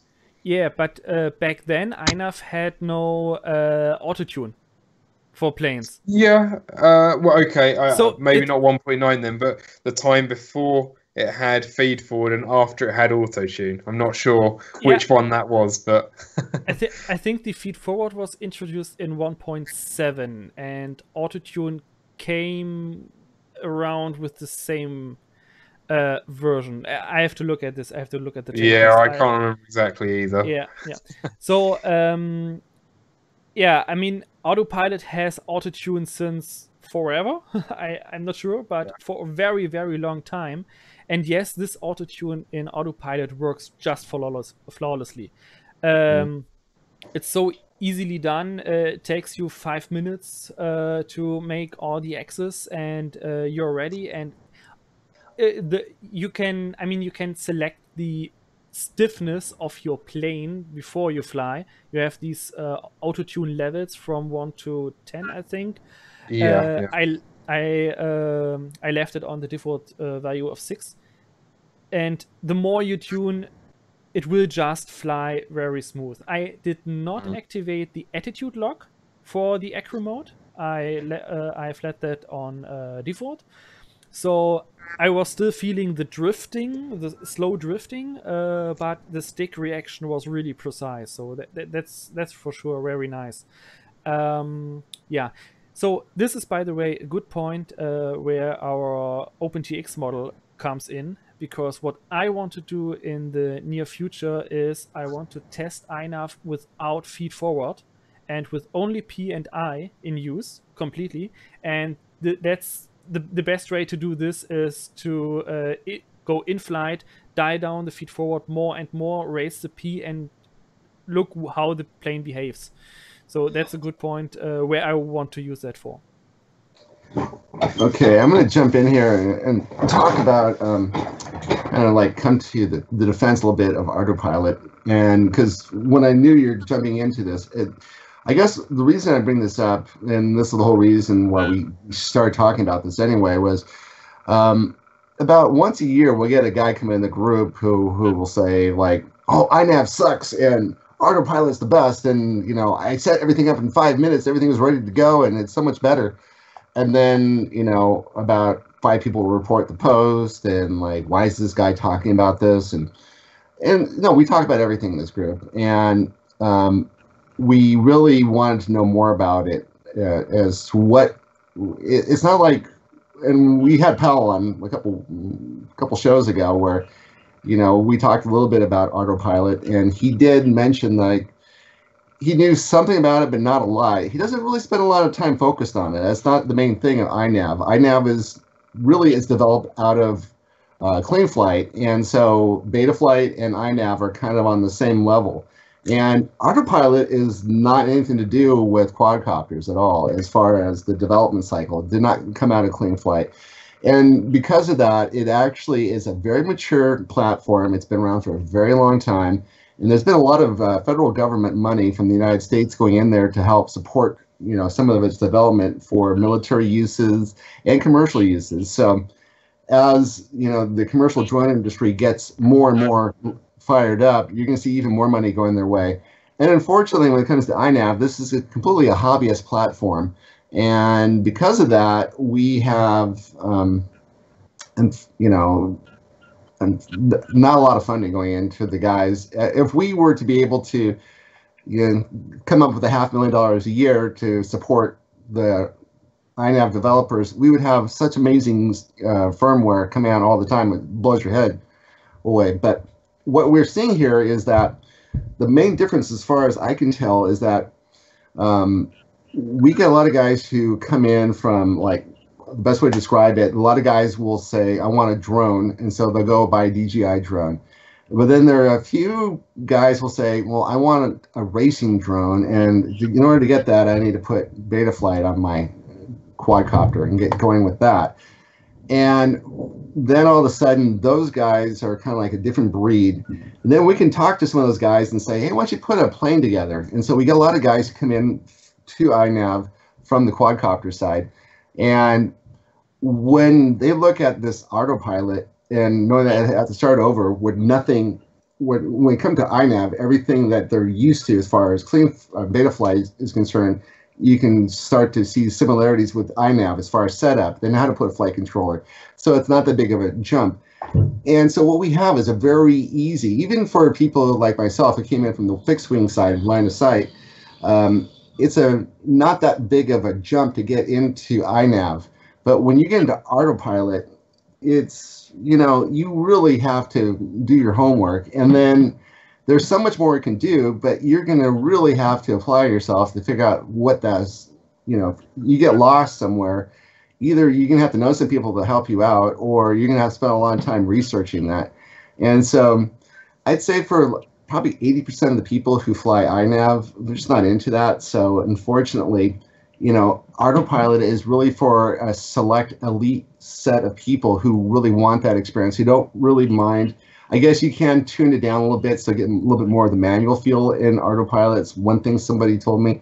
But, it's a great platform. It is, a mature platform. It is something that works well for some people. But I have a feeling what's happening is that as they're starting to see the growth of fixed wing, especially in automated flights, and they see a lot of people coming into INAV and not really so much people filtering in, wanting to jump through all the hoops in order to get Arudpilot going. They're getting a little bit pissed off, I would say. Just kind of, and every once in a while, I think we feel some of those people like, why don't you recognize who we are and what we're doing? We got a superior platform. And now I can say, yeah, you do have a superior platform. It works great. But for most people, it's a jump to get them to work with INAV in the first place. Darren, what do you think about this? Yeah, I mean, I wish some of that US federal money would actually go into the user interface and mission control, because that thing is a nightmare. But you have a good point. I knocked my microphone over. I did try to do Arudpilot maybe about a year ago, and I was following their guide actually on their wiki for the F405 standard flight controller, and even following their own guide, everything was wrong. So they first point you to the Matex site with the INAV wiring diagram and say, wire up everything like this. So you wire up everything like that. You install the firmware on it, and everything's wired in the wrong place. The board orientation is wrong. This is coming from their wiki, but they don't explain, well, the board orientation is wrong, so you need to go here to change it. They sort of expect you to know it, even from what's effectively a beginner's wiki guide. I mean, I would like to give it another go. So maybe I'll grab that video that Keith made from Marc. But just one quick thing is, you mentioned that obviously INAV comes from Betaflight, which is a very quad-based platform. And Marc was talking about acro without the attitude lock. And I had a really brief chat with Andrew Newton, and we both, I think, would like to see acro but without the attitude lock in INAV. So it's just a purely stabilized flight mode. So not self-leveling, just stabilization, no attitude lock. I think that would be something that INAV would really benefit from. And it's less, it's more fixed wing, it's less quad, but obviously the platform has come from quads. Fixed wing, we're still almost, it seems like we're almost second place still with the quads. So it'd be nice to get a bit more fixed wing stuff in INAV. Sorry, Mark, go. Yeah, that's fine. That's also what I want to look at later with that attitude lock to try out if or how INAV will act in without an I term or without an FF term. Maybe it's possible to do it that way and to completely fly only on P and I, for example, to get rid of that attitude lock. But of course, having a special flight mode for this would also be really nice. So I have a bit of a different opinion again on the attitude lock thing. I maybe have an option in INAV for a no attitude lock kind of situation, but also have an option for a real attitude lock like you have in Ardupilot. Because, for example, with Ardupilot, you can point your plane at 10 degrees up and 5 degrees banked to the left. You can come back to it in half an hour and it'll still be pointed 10 degrees up and 5 degrees banked to the left. Whereas INAV, it would have drifted somewhere and that kind of thing. At least I've never been able to get INAV to do that. Actually, I have to disagree here. Okay. The INAV attitude lock works really well if you get rid of the horizon drift.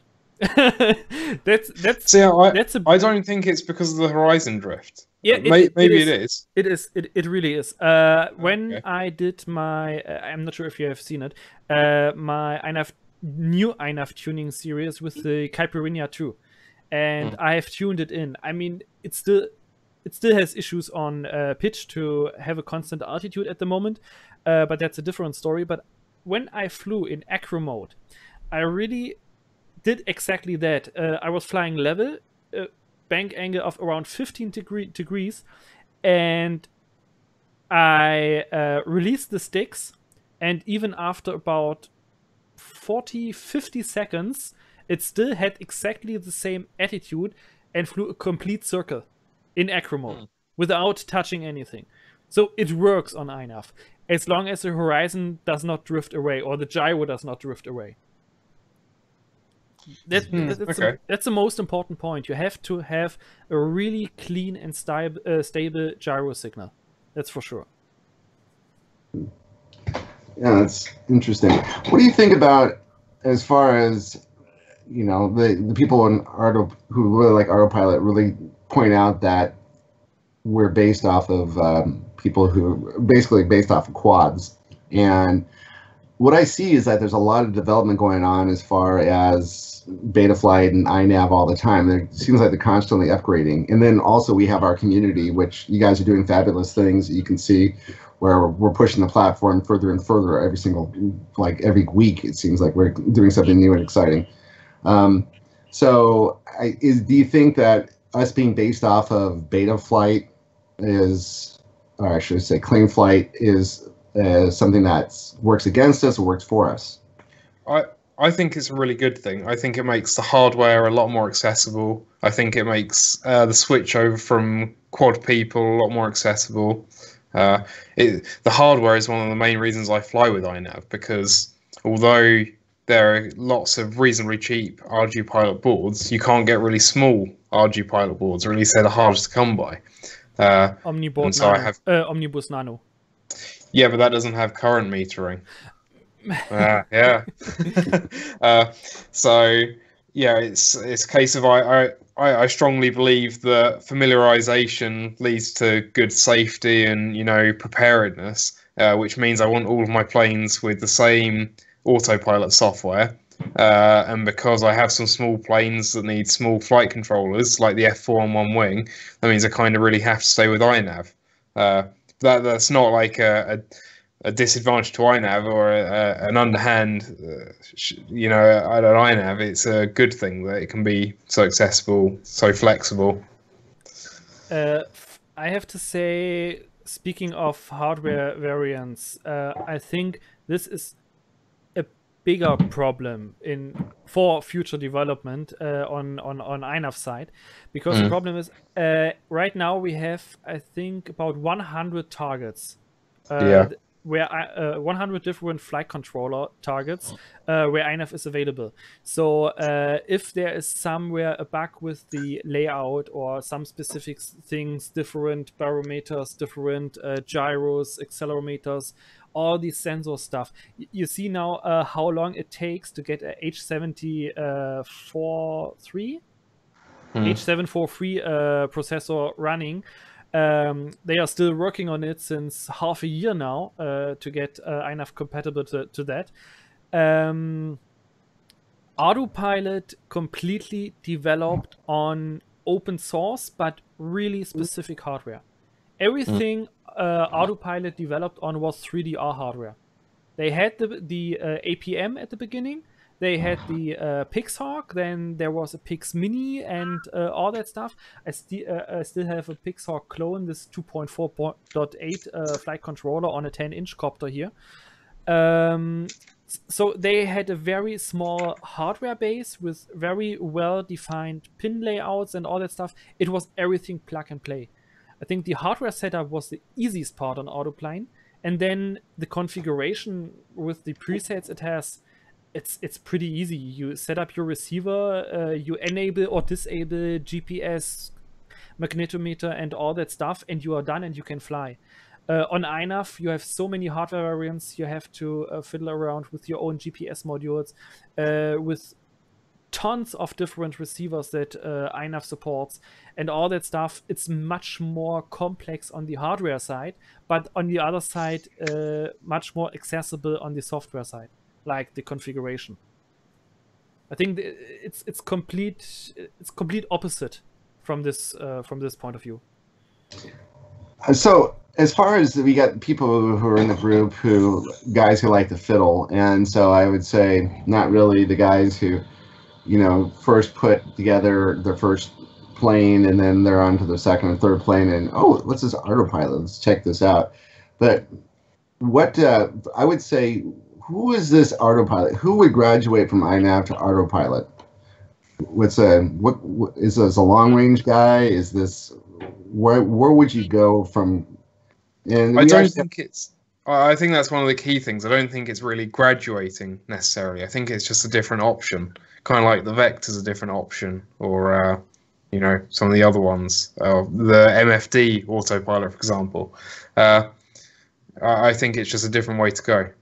Okay, so it's a different way to go, but and then we do have members in the group who fly with both Arudpilot and INAV, and so they like both. But is there something, Mark? Do you think like somebody who would be like more in tune to like check out Arudpilot? Who would this person be? Do you asking for a specific person or in general? What kind? In general. Okay, in general. Yeah, especially for long range. That's basically everything that's long range and focused on automatic stuff. I think you're right on this point. If you are a long range pilot, if you are into area mapping and all that stuff, then from INAV to Arudpilot, you can say that's some kind of evolvement. But flying like fun planes, acrobatic planes, then as Luke said, it's just a different option. Because then they don't differ that much beside the flight feeling and the stabilized flight mode, for example. But it's as much harder to get started with Arudpilot, is what I'm hearing. And if you get stuck... Again, I'm not really sure it's much harder. It's definitely different. And if you're coming from quads, there's nothing that carries over. In fact, it's quite confusing knowing INAV and knowing Arudpilot, because a lot of the things that you would assume with INAV, you can't assume with Arudpilot and vice versa. But I think if you're starting at nothing with both of them, they're actually, Arudpilot's not really any harder. I think probably the worst thing about Arudpilot, as Darren said, is the lack of good documentation. I have to say about the documentation, if you just jump into Ardupilot, I think the biggest problem is not that the documentation is not there. The documentation actually is really precise and nicely ordered on the website. You can find what you search really actually, I want to fast. amend what I said already. It's not that it's not there. It's actually that it's too explicit and goes into too much detail. To find the bit that you want written nicely and concisely, like you have on the INAV wiki, you can spend 15 hours to find one little bit. Yeah, and there comes the problem, and that was my biggest problem when I tried to start it. On INAV, I look into the configurator. I have everything. I have 80 to 85% of all settings I need in the graphical user interface. I have an overview what I can set up, and then if I don't know what something does, I can just search for it in the GitHub or on Google or whatever. I can just search for that specific item. But with Arudpilot, you have so little content in the graphical interface. You have just this huge list of parameters you have to edit, and if you want to make very detailed tuning. But if you, let's say, want to set up a specific function and you don't know how this function is named or how it's managed in Arudpilot, you don't know what to search for. That's the problem. And that was my biggest problem, to find the information I need. Interesting. Yeah, so it seems like it's robust and it does a lot more, but there's just so much more to it that you're just you're going down that rat hole and you're really deep into it. Whereas INAV is pretty much, it's a lot easier to set up. We have a really nice user interface. We have a great support community, and I think that's the most important thing that a lot of people get to, is when they get to the point where they're like, okay, I want to build my first plane, and I'm really worried that I'm going to order all this stuff and it's going to sit in the corner and I'm going to get lost in something and I won't get any help, and I get flustered and frustrated, and in 6 months from now I'll be pissed off that I ordered this. And it seems our community has done a really good job in making sure, helping people, sometimes people who live near absolutely nobody else, and get up and running and flying their first fixed-wing plane if they're coming over from quads. Yeah, I think with Arduplane is finding. You were trying to find a specific group, but Mark sort of hit a bit on it with the long range. But Ardupilot has got a lot of specializations, and I think it's those people that will go to it. Like, I wouldn't mind trying a glider because they've got stuff in there that detects thermals and stuff like that. So it's more about, I think, the specializations. But again, having all that stuff has made it. I mean, I don't mean this in a disrespectful way, but it's a bit bloated because you're limited to what flight controllers you can stick it on because of the memory size. So maybe those American millions of dollars, they could look at a way of actually compiling the firmware specifically for what you want, and then it will get it smaller onto the processors and open up to more flight controllers. But that's actually what they already did with Ardu Rover, Ardu Sub, Ardu Copter, Ardu Plane. Then they need to do it again. They already split it. Yeah, so we have Ardu Sail, Ardu Pusher, Ardu and so on, Ardu Wing, Ardu Plane Air, whatever.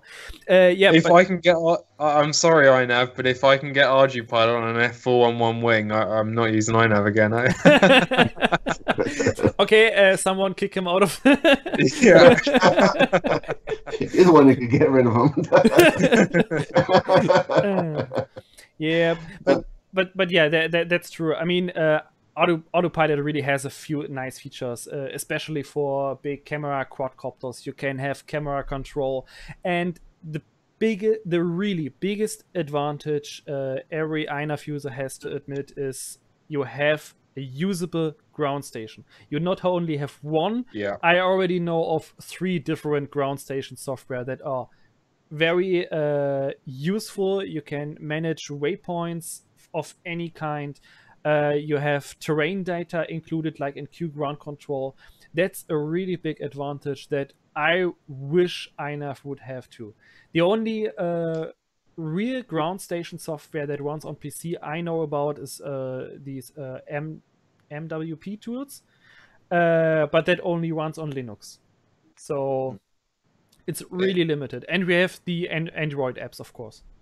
When you start doing really long range stuff with Ardupilot, it's just a whole different ball game. It's so much not necessarily better, but it's just different. It's quite sitting behind a computer, right? Pardon?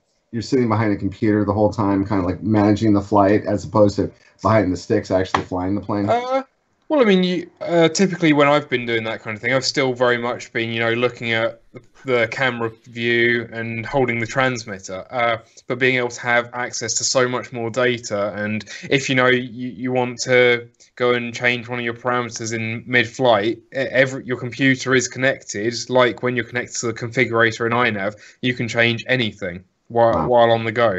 If you halfway through the flight you want to decide you're doing something completely different, you can do that. It's it's good. Yeah, that's a good point. For example, what I did recently when I flew with my Talon GT, a long range flight, when I want to make some kind of nice footage in 4K of a specific area around me, I can use the FPV feed. But then often you get lost because you don't have a map in your FPV feed. You have the distance and the direction to home, and that's it. So what INAV is capable of is like using the FrSky telemetry viewer or this app, what I used, and I forwarded the telemetry on my phone. So I had my phone next to my radio with a little map with an arrow where I see where I am on the map, and that just came up recently. I think last year was it when this app was released, and it slowly develops step by step. But this is a thing, it's rarely used at the moment, and you need very specific hardware to actually use it. You need a Crossfire or R9 with telemetry. You need to mod your radio with Bluetooth if you don't have it already to get all that working. On Arudpilot, you have the 3DR radio systems. You can just plug it in, plug in your PC, and you are done. It's just plug and play, and you have your ground station, and you see where the plane actually is.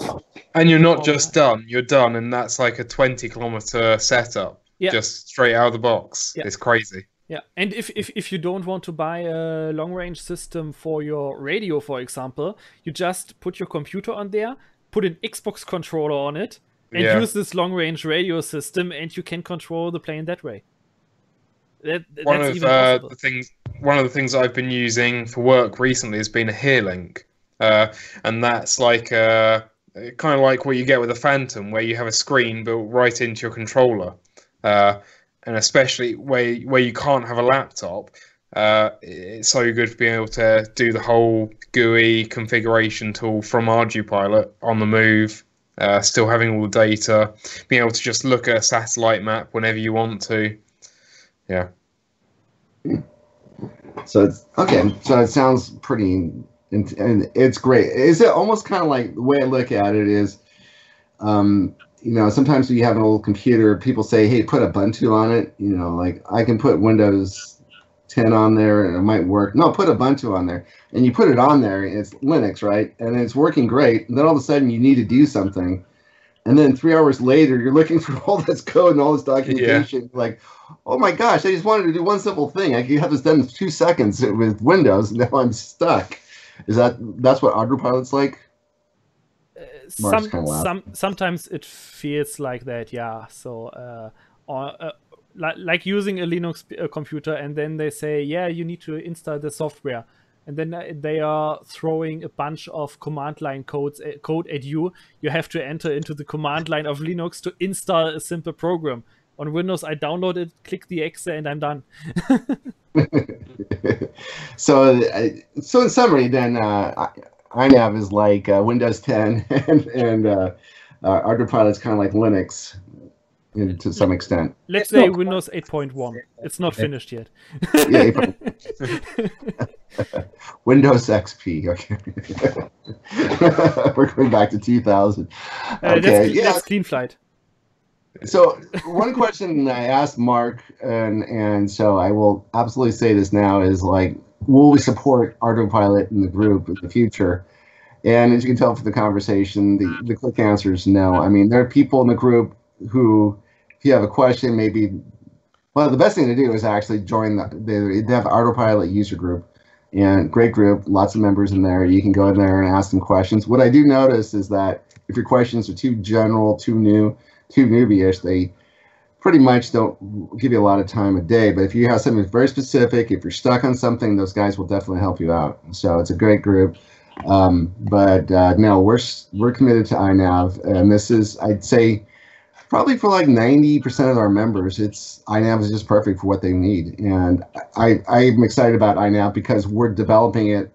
You can see like what you guys did with the OpenTX Pro model. That's, exciting stuff. That's taking what INAV gave us and building to the next level. So I think our community is really fantastic, and we're very enthusiastic, and we're kind of like keep going with it. And there's enough here to keep a lot of us enthused about INAV for a very long time. Yeah, it wouldn't really make sense for a group called INAV Fixed Wing Group to start supporting Ardupilot. I agree. And I think maybe we should all be a bit like flight controller whores and try the different platforms and Definitely, learn ourselves what works best. So yeah, I definitely want to give it another go. Especially when a lot of people have an F405 wing that can run Ardupilot. It's only a simple flash away, and then you can be a bit more educated on what one you want to use in the future. For me personally, I still prefer the F405 over the F77 or F722 or F765 because it's the cheapest of all the big wing controllers, and it still does the same. The only missing thing is the camera switch. So I don't know. I like the F765, and you can just put anything on any UART. You don't need to worry about inversion. That's a good point. Yeah. I learned some new German cuss words this week because Mark decided to try out Omnibus.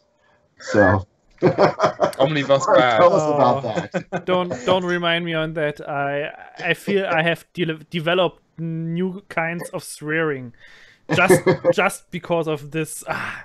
No, it was really a nightmare. So speaking of bad documentations, right, Luke?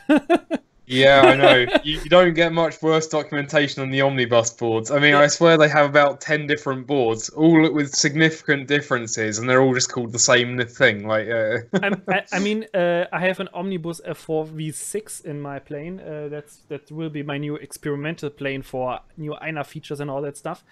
F4V6. I think, okay, that's the V6 version of that board. But do they not have a Pro and one that just has a few chips missing for some reason, and one that has a different pin layout and something of the F4V6? That's the point. It's not the Pro version, so no current sensor on that. They do actually have a Pro version.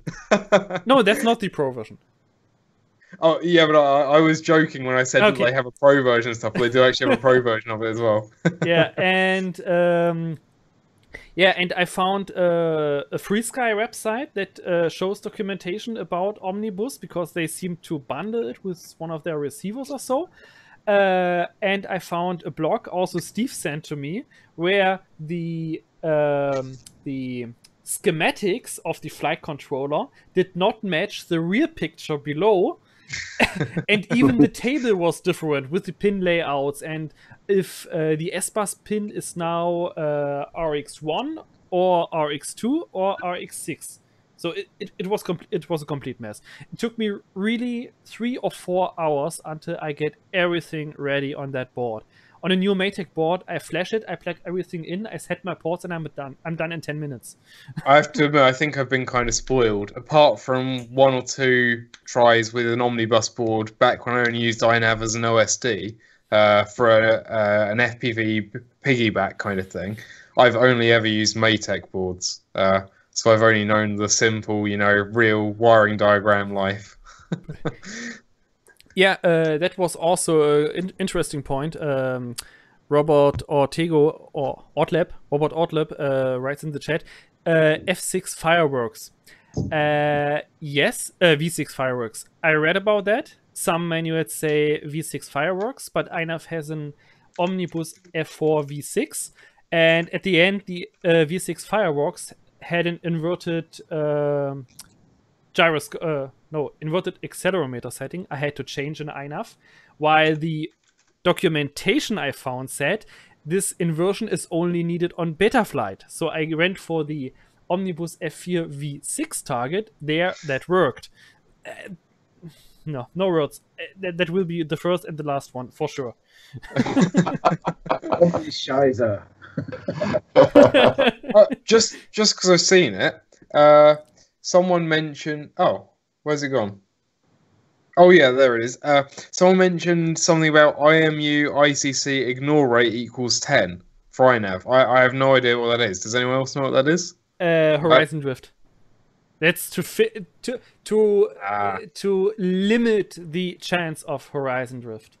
I see. So what it actually does is usually you have to permanently adjust the gyro to the accelerometer data, and that's what in INAV causes the horizon drift. If you make a long turn and you have strong sideway G-forces, it will adjust the accelerometer to that. So it starts recalibrating the gyro based on the bad accelerometer data. Yeah. Yes, exactly. And what this value does is it looks at the gyro rate on each of the 3 axes. And if the movement or if the turn rate on one axis is higher than 10 degrees per second, it will not realign the accelerometer and completely rely on the gyro only. And, okay. So why is that not the default on INAV? That sounds like quite a good idea. Because this has to match the airframe pretty good, so you need to play around with higher or lower values. Otherwise, the horizon drift will get even worse. I tried with 10 or 9, I think, on the Dart 250 one day, and because it was slightly windy, the plane was moving all the time. And then it was just never recalibrating the gyro. Yes, so it was. And at the end, my horizon was nearly vertical. So you have to be careful at this point. I see. Hey, Mark, weren't you telling me that Ardupilot actually works with the F4 V6? Yes. This is a challenge for you. Why don't you get that working? Don't do it, Mark. Don't put yourself through it. The problem is Arudpilot is very limited where it allows you to connect specific devices. But I think I have looked in the Arudpilot documentation for that flight controller, and it should already be correct to run Arudpilot on it. Wow. Okay. I have to look into that. I mean, that's my test platform, so I think I will try it someday. Yeah. Okay. Fantastic. Well, guys, I think we covered quite a bit today, and lots of big excitement. And I guess we actually have another podcast coming up next weekend, right? Yep, that's true. And then we will have a very, very special guest. We have a really special guest, someone I'm really looking forward to speaking to as well. He's up there in my book, up there with Andrew Newton. This is a great guy. So we'll be announcing that later on this next week here. Well, thank you, Darren, so much for all your hard work, and Mark, man, for that, especially on that's insane. I really like the pro version of the OpenTX platform. Mark, thank you so much for taking on Arudpilot. That was really, your insight. I guess you had the blog post, and we can now put it up on the website. I made you hold off on it. Yeah. Yeah. It's an honor for me to do big sacrifices. You took one for the team. No, I like Ardupilot. Those guys are great. And Luke, thanks for being the eye candy today, I guess, for the chicks. And I'm still not really sure about that one, but I'll go with it. It's that new beard is really, it's kind of like you got the Barry Gibb thing going on, I think. I thought the lockdown is over. Yeah, the beard's going to be, well, UK's back into lockdown now, but I think it's going to have to go soon. I can only take so much of this. Fantastic. So, we had a big show today. Thank you guys, and thanks everyone for hanging in there. And next week, we're going to have a lot of fun. We're going to talk to someone who I think you'll really get a kick out of hearing from. So, thank you, everybody. Anything else before we go? Anything you'd like to plug? No, everyone's shaking their heads like, nope. All right. Well, on behalf of Marc Hoffman, Luke, and Darren, I'd like to thank you for joining us for INAV Fixed Wing Group Wing Talk. Bye-bye. Bye. Bye, guys. Bye-bye. See ya.